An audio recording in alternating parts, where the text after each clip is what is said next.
Hi everyone.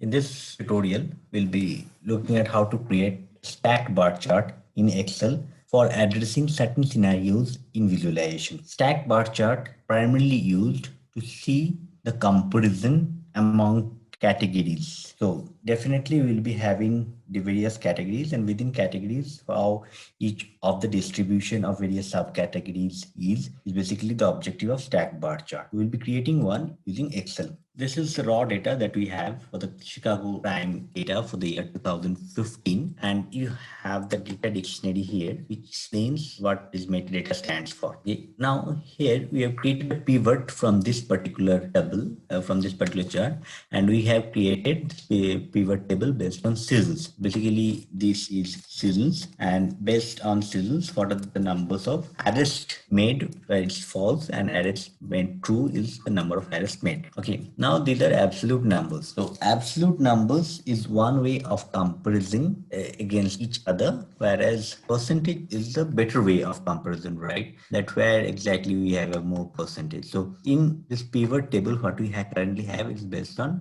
numbers. So let's convert this thing into percentage. So if I click on the pivot table option, start from here, value field settings, so values as percentage of row total. So what percentage of crimes where arrest turned out to be an arrest for each of the sins? Okay. The moment I do a percentage, it gives the percentage distribution. Okay. So false is no arrest and true is an arrest. Okay.